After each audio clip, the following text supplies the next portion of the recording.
Onaye Bokele Boteti. Voilà. Alors, mais Awazali, pendant la candidature naye, Boteti Bokele, déjà candidat en 2018. Tout à fait, oui. Toujours à Kintambo. Aujourd'hui, il revient au numéro 81. Kintambo, un seul siège. Kintambo, Tokende Liboso. Pourquoi Bokele Boteti revient aujourd'hui une nouvelle fois pour être le porte-parole de la commune de Kintambo à l'Assemblée provinciale de Kinshasa? Déjà, merci de m'accueillir en vos studios. Alors, la réponse, elle a deux phases. En 2018, j'avais une autre raison, c'était de la continuité. Parce que le député qui sortait de là, c'était mon petit frère qui avait été malheureusement assassiné. Aujourd'hui, avec le recul, j'ajoute d'autres raisons. Parce qu'il n'y avait pas seulement cette continuité-là de travail non fait, mais pendant 5 ans, notre commune a périclité. L'urgence se fait encore ressentir aujourd'hui. On a des axes principaux sur lesquels j'ai envie de travailler. Et ces axes principaux peuvent être réglés qu'à l'Assemblée provinciale de Kinshasa. Notamment, le premier axe, c'est l'insécurité. Aujourd'hui, à Kitambo, il y a des koulouna. Aujourd'hui, à Kitambo, circuler la nuit est devenu un challenge. Alors que c'est d'abord la première commune de Kinshasa, c'est là que Kinshasa a pris sa naissance. Et de deux, nous sommes quand même à 5 minutes du centre-ville. Et il est pour moi anormal que ce soit une commune qui soit aujourd'hui assujettie au koulouna. Nous devons nous battre contre l'insalubrité, parce qu'aujourd'hui, Kitambo est sale. Peut-être que je vais vous informer de cela, mais Kitambo n'a pas de décharge, n'a pas de dépotoir. Ce qui est totalement fou, parce qu'à l'époque, Kitambo avait non seulement une décharge, mais avait même des incinérateurs. Ça, c'est en parlant avec les notables de Kitambo qu'on vous apprend que voilà, à tel endroit, il y avait des incinérateurs, à tel endroit, il y avait des ramassages de poubelles, à tel endroit, il y avait ceci. Tout ça, aujourd'hui, ce sont des villas. Et ce sont des choses qui posent problème. On avait un troisième volet, celui qui est de la vie chère, parce que à Kitambo, la vie coûte cher. La vie coûte cher, pourquoi? Parce que en termes, par exemple, de nourriture, d'abord, la surface du marché a été drastiquement réduite, parce qu'il a été vendu. Donc, une grande partie du marché aujourd'hui, ce sont des maisons, des appartements. Deuxième chose, c'est parce qu'à Kitambo, il n'y a pas de parking ni de dépôt. Donc parking, par là, je ne parle pas pour voiture, mais pour les camions qui viennent avec les marchandises de l'intérieur du pays pour venir les déverser dans les marchés. À Kitambo, ça n'existe pas. Il n'y a pas de dépôt pour aider les mamans à conserver leurs biens quand elles terminent leur journée. Ce qui fait qu'elles sont obligées régulièrement d'aller se fournir, soit à Bumbu, soit à Selembao, chez des tiers. Ce qui veut dire qu'il y a déjà le prix de la revente plus le prix du transport. Donc voilà. Commune à Kitambo, siège moko na linga ki to sur la peine à lingala ceux qui oyebi ko lo balingala la Christian na lo balingala te. Siège pas ni so bolobi lingala, bo ça la référence na moto moko. Na metozo muto ayebi mingi te. Alingila bana ko finga na lingala amona to na lo balingala. Bon, allons-y. Siège Zamoko, campagne électorale les Oleka Nini. Pour la chance, justement, nous sommes à 5 jours, na date prévue pour l'élection. Nini Osali, durant la période de campagne électorale, pour les lots, population et PSAO, justement, chance soit na représenter Bango. Bon, on a changé l'habitude toujours au contact de la population, toujours quand il Bango et le Rodi Narosala pour l'Assemblée provinciale. Axe on a développé axe mon roté na imaginer on a canissé entendre dans la chambre na mon contact à population. Ça veut dire que tineng ezaboué toujours continuer ko so na bango, toujours continuer ko résoudre petits problèmes autour là. Et puis plan to élaborer na bango ezaka plan na zalanga na mutute eza plan mo to vanda na ba maman na ba papa na ba notable po biloko mususu nga na ko yebate rola masola ba incinérateur eza biloko mo ke na ka yeba ite ke roza Kitambo mais zalaka. Donc biloko na nyoso eza eloko to sali na bana ngembo bana Kitambo.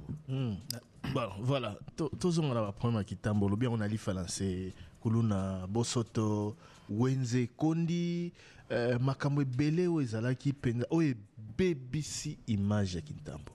Ils ont proposé ba solution nini et en tant que porte-parole na bango, moponami na bango, ozo kane molobeli na bango.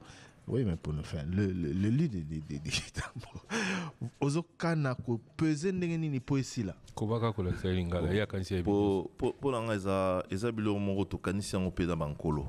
D'abord makambo etali kikuluna. Meilleur déploiement, il y a des éléments à police. Dans un pays, ça exemple moko concret. Pour moi, il y a des moko concret.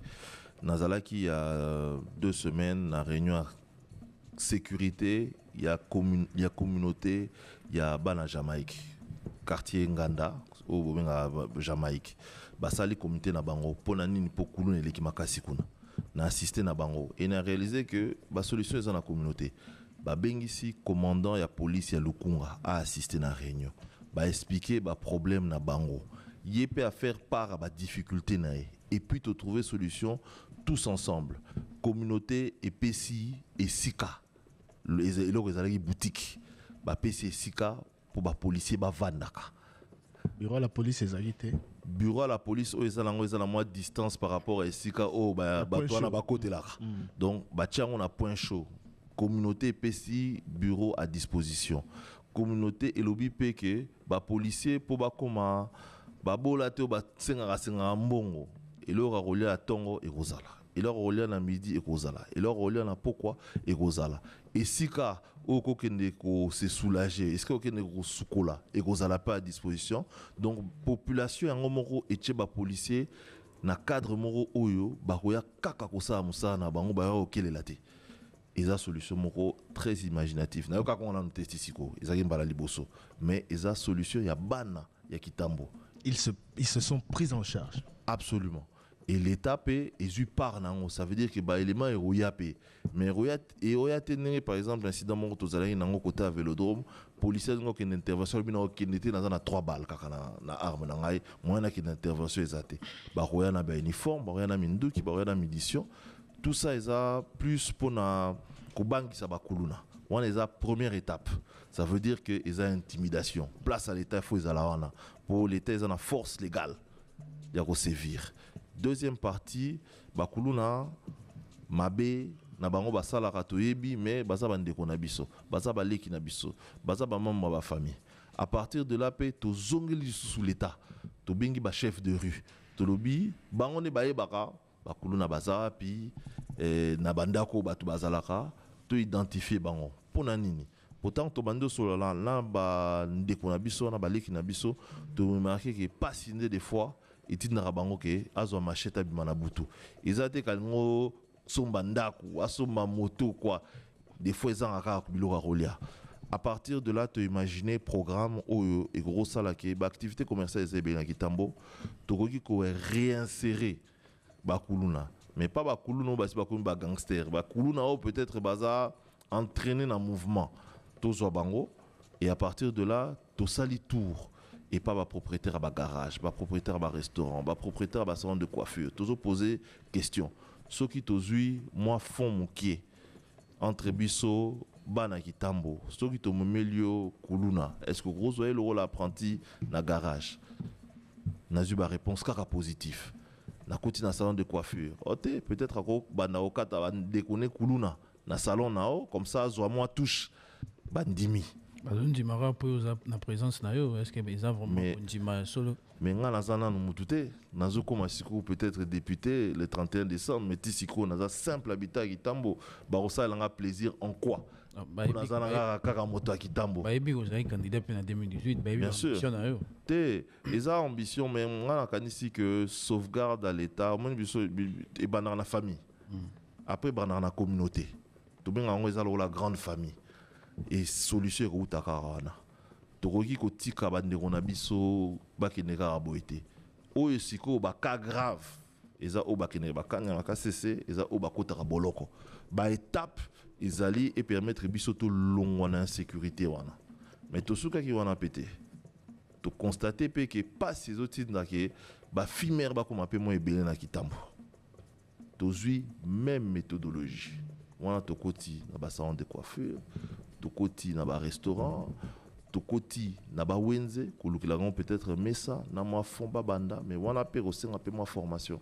Et ça biloko moko boye tokozwa pas seulement en fonds propres. Tozo lukelango bisika misusu, ba patron d'entreprise, même à l'extérieur de Kitambo, il faut bazala. Tozo senga bango ba contenir so. Na bandi yango déjà. Mais na lingi que na ebonga bo bana Kitambo ba opesanga et le wana justement au lobby. C'est que ceux qui députés à côté ça différent na simple citoyen. Pour ce qu'on mon directeur d'entreprise est-ce que azoluka te ye pe atonga ndaku ye pe asoma mutu kate wana ye comme molobeli ya Kitambo ba on a plus de valeur et surtout mon wana fondation on ezate la fondation botetité la fondation bana Kitambo za comme na bango gestion za na comme na bango député aza ambassadeur et puis aza auditeur aye akekolukela mbino mbongo et puis vérifier que mbongo ngo bo utiliser ki ngo pour na bafango. Ça veut dire le même travail au Salema l'Assemblée provinciale, le même travail tout ça na fondation Tonito Salama. Deko bokele boteti to rappelé au monde en 2018 vous avez candidat. Est-ce que na inaeba 5 ans et les qui est-ce que vous avez toujours en contact na population ya Kitambo ou bien ozoinga en 2023 oyo suna ba initiative asika tango simba kiti en 2018 otika ki bango ozoinga en 2023 na ba initiative asika et puis expérience en 2018 nini ozu comme précaution pour se répéter en 2023. Voilà, nga naza adepte ya échec te naza adepte à ba leçon ce qui lelo eloko sali simbité c'est ko sala ki ngo mabe to mutu moko sala ki ngo mieux que yo. Donc aux tirer ba leçon nango na tirer ba leçon nango na tiango pe en pratique siko pour na ba 5 ans na avantage on a nango c'est que nga naza membre ya mouvement de libération du Congo ya Jean-Pierre Bemba Gombo batina rabiso na terrain régulièrement tozalara na ba président ba quartier tozala na ba président de rue ya parti. Il faut qu'on soit il faut qu'on forme bango, il faut qu'on na bango, il faut qu'on soit na bango na ba réalité na bango. Et donc ça là que travail on a roé la campagne té. Ils ont travaillé à 5 longues années. Ils ont haleine. Tout ça on a souffle. Né tout le bara biso to beta moi balle na tiré Kambundi. Boteti Bokele, candidat numéro 81, circonscription électorale Kintambo, élection législative provinciale. Alors, Olobeli Kuluna, prise en charge, il y a des jeunes wana, prise en charge, il y a des filles mères, namakambo belé pour nous atténuer moi passi. Mais tout le belabo s'otopé. Il y a quelques années, Kintambo Zalaki cité comme exemple un peu par rapport il y a lutte contre l'insalubrité, mais aujourd'hui Tozongi on dirait Kintambo Zongi 10 pas en arrière ceux qui santé. Qu'est-ce qui se passe? Solution yozo proposée Zali nini pour na aussi lisabo soto na commune ya Kintambo. Il y a solo il y a 5 ans 5 6 7 ans Tozalaki commune référence pour Tozalaki na un très bon bourgmestre. Mais tant que tu vandaki, tu chingé moi likolo, tu peux perdre. Il y a un chilibaya pour récupérer siège pour pendant 5 ans abandonner biso. Idée on a zanango sikoyo, c'est assez simple. Et ça que déjà il faut tozonge la salon. Wana eza iloro tokola inango, il faut tozonge lango. Mais ils ont un salon au thé. Il y a même pas, je crois, 3-4 semaines où tu as tcholaki. Maman, mboule beti a tcholi à côté na mboule et puis à koufi. Acholi. Oui, à tcholi. Je ne pas bien compris. T'as compris? J'ai compris après. À tcholi. Maman mokolo à koufi. Pour nani po baka niveau na biso za boucher, ba collecteur, ba tonga liko na ngo. Bosoto tozoboa kango kaka na bis moi bisika on etikala mikie tozoboa kango kaka wana eza éducation photozongelango et makamwana comme je dis toujours eza elo moko il faut le faire maison par maison obligatoirement tozana choité toza obligé ya rozongela salongo ya rozongela éducation lelo par exemple naïbi ke ba entreprise mususu ba sala ba brique à partir de plastique donc ça veut dire que il faut to banape ko trier sachet plastique, sachet il y a biloko dégradable à plus court terme. Donc biloko agnon so eza biloko photo sala tozongi sango tozana choité. Et là, il faut d'abord que biso en tant que futur député, future autorité, il faut to l'exemple. Ça veut dire que moko na moko to bandi lakisa toujours qui n'a pas avenue toujours salango et puis batuba mesana ranango.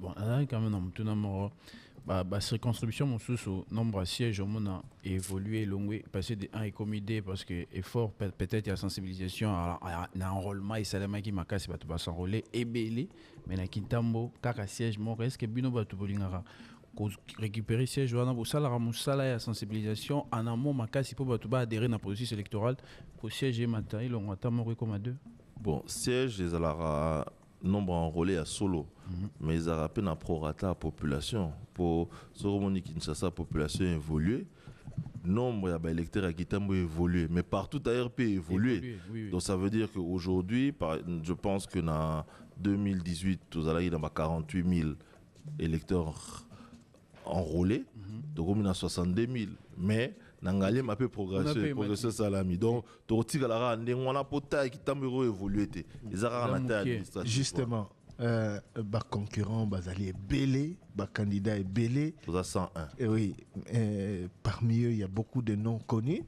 Qu'est-ce qui vous prouve, qu'est-ce qui vous motive à croire que Yonde Rosala le meilleur Yonde Oguaraché Kituana? Effort on a au sala.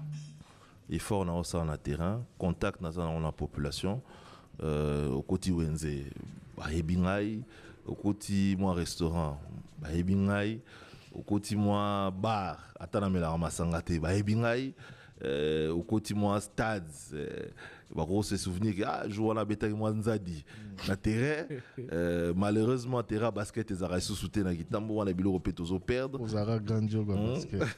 Donc voilà, ils ont proximité dans la population.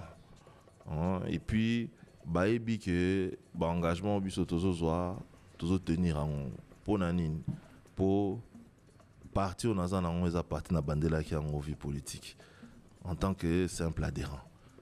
20 ans tozana.